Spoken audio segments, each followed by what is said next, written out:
Lawyers/Solictors, what is the strangest or oddest law that's won a case for you?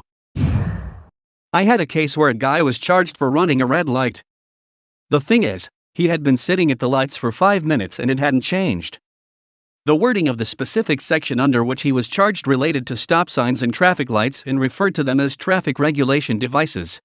I successfully argued that as the traffic light wasn't changing, it wasn't regulating traffic and he got off. I couldn't believe it when the judge ruled in my favor, neither could the police prosecutor. How is that not in the law already? A light malfunction certainly can't mean you sit there forever. I got a pro bono client's removal by USCIS cancelled. He had a low-level drug possession conviction from the early 1980s. During that brief period, the active ingredient of Imodium was illegal under state law but not federal law. So I successfully argued that they couldn't prove it wasn't a conviction for possession of a substance that was federally legal at the time, and as such was not subject to removal. The argument worked and my guy went back to his business and his family.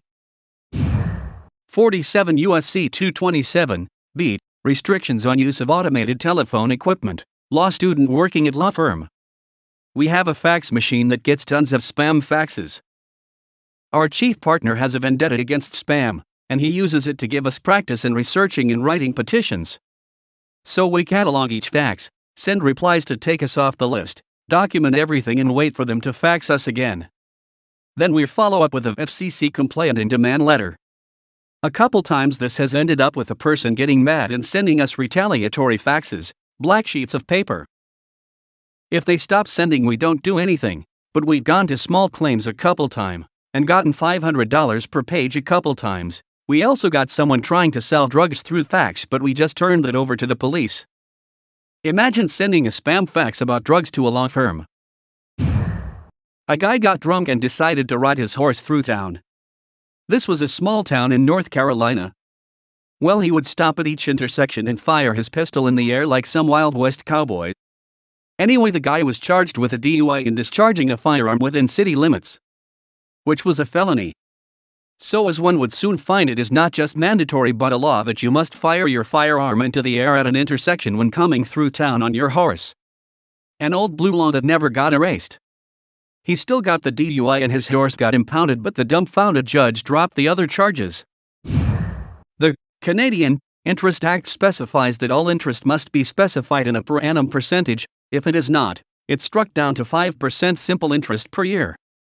The number of lenders and creditors who try to pull off a 4% monthly compound interest, but aren't familiar with that provision of federal law. There was a case here in Hawaii that got thrown out like this. Someone got pulled over because the police saw she had way too many passengers in the car. Then they noticed she was drunk. Open and shut case. Well, apparently in Hawaii, there's no law defining the maximum number of passengers in a private vehicle. So the issue was that all the extra passengers weren't wearing seat belts. Well, this failed also, because the law only says that every available seatbelt needs to be in use. If you have 6 passengers and only 5 seatbelts, there's nothing at all illegal about the 6th being unrestrained. So, since there was no probable cause to pull her over in the first place, even though she was indefensibly drunk, the whole thing got thrown out. Hawaii has some very counterintuitive laws. If your truck has seats installed in the bed, your passengers must be buckled up. If not, they can just party back there, while anyone in the cab unbuckled would get you a major ticket. People regularly ride down the freeway in truck beds while sitting in lawn chairs. I had a roommate who got picked up for public intoxication one St. Patrick's Day. He was in jail for a couple days, which seemed odd for a PI. Turned out he had a warrant from another city for escaping jail. The year before, he got picked up for public intoxication, on St. Patrick's Day. He had a hazy memory of being shuffled down a hallway with a bunch of other drunkards at the jail before walking through a door and suddenly being alone outside. From there he just walked home. The police never came looking for him, so he wasn't even sure it happened. Anyhow, it turns out they never even properly booked him, so while there was a warrant for him escaping jail, there was no record of him ever being arrested. Case dismissed. In 2016, prison inmate John Modi was charged with escaping from the prison in which he was incarcerated, which is a crime in Ohio.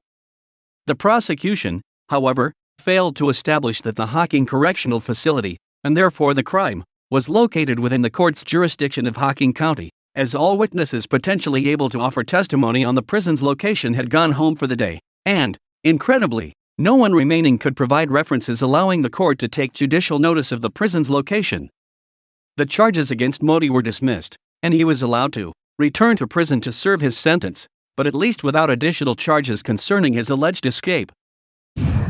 Typical INL, but the first and only time I ever used the subway station's emergency door to get to the train. The ticket gate wasn't working. It was 3 a.m. I was a drunk college kid trying to catch the last train home. I got caught by 2 subway officers and given a ticket with a huge attempted fare avoidance fine. I showed up to the hearing in desperation, and they ended up having to drop the fine as they were reviewing the case with me because one cop had recorded that I entered through the right-hand emergency door and the other wrote that I entered through the left-hand emergency door.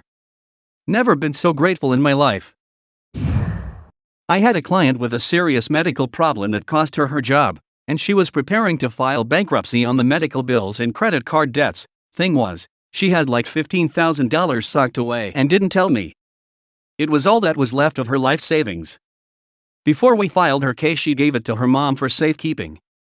What she didn't know is that she could have kept the money through the bankruptcy, but giving it away beforehand is a no-no. I had to tell the court when I found out, and when this happens the court gets the right to sue the mom for the $15,000. The thing is, the mom's debt to her daughter's bankruptcy court. Also dischargeable in bankruptcy. So the mom filed bankruptcy too, and they got to keep the money after all. Once won a case that forbade the possession or transport of human urine in order to adulterate a urine screen. It wasn't human urine. It was fake lab-made urine from a website. Edit, realizing I kind of messed up the phrasing here. I had a client who was caught with a little container of alleged urine that he may or may not have been about to use to mess up a drug screen. Since he hadn't messed with a drug screen or actually tried to mess with one yet, he couldn't be charged with that, so he was charged with trying to transport human urine with the intent to adulterate a urine screen. Meaning, I got to argue that 1. The prosecution hadn't proven it was human urine, they hadn't tested it. 2. They deprived us of the opportunity to test it because the officer poured it out before giving the container back to the client. 3. My client could literally testify it wasn't human urine. He's still known around the office as Human Urine Guy. We have a lot of nicknames like that around here. Human Urine Guy, Drywall Guy, Donkey Kick Guy, Fire Truck Guy, Backpack Girl, Cornhole Board Guy. Bonus. The prosecutor got offended because I made a motion to suppress the search of my client based on violation of the Fourth Amendment. Prosecutor thought we'd agreed that the search was good. The search was good based on the facts in the police report. Not my fault that the police officer testified like an idiot once he got on the stand.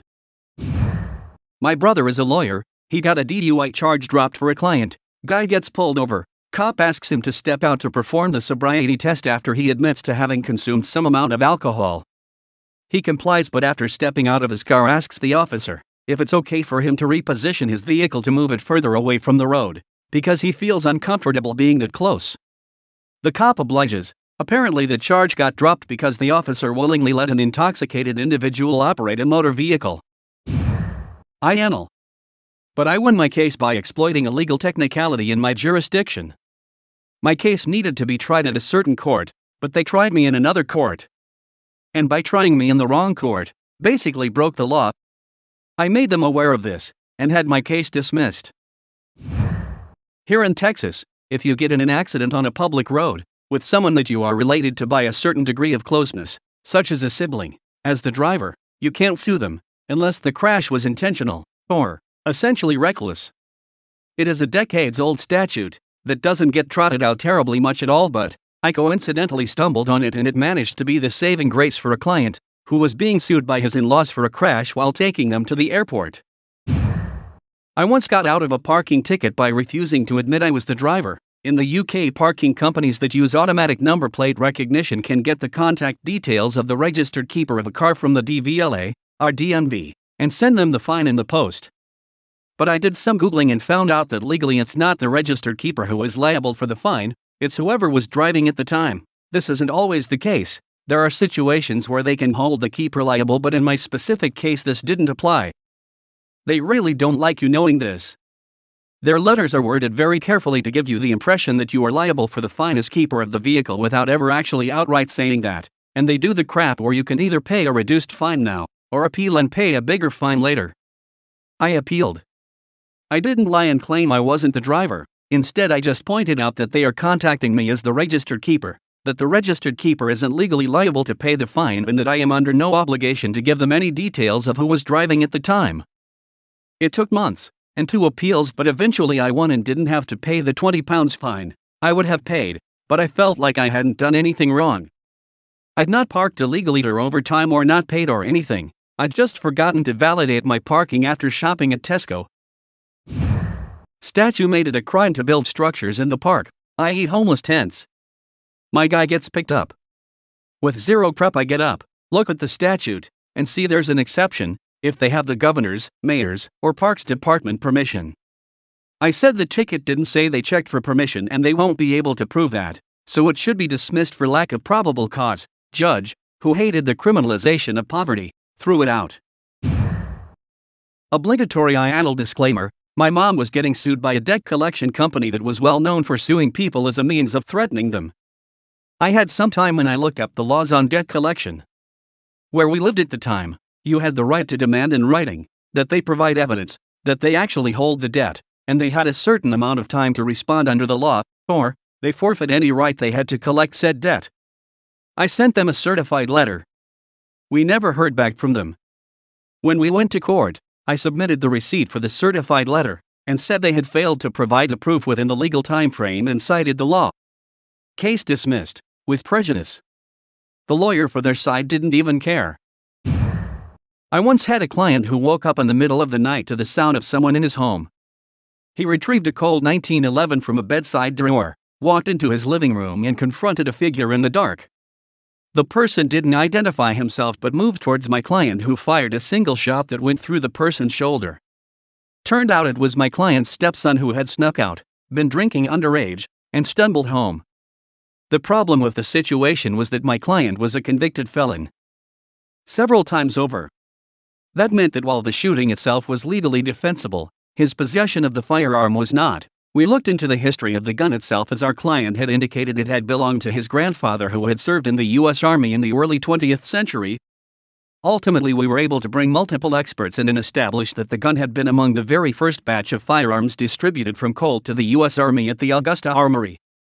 Florida Statute 790.001 creates an exemption of firearm-related laws, including the prohibition for felons to possess a firearm if the firearm in question was an antique, meaning it was manufactured prior to 1918. Since we could establish the history of the firearm to have been manufactured before 1918, our client couldn't be prosecuted for the offense and got out from underneath a potential mandatory prison sentence.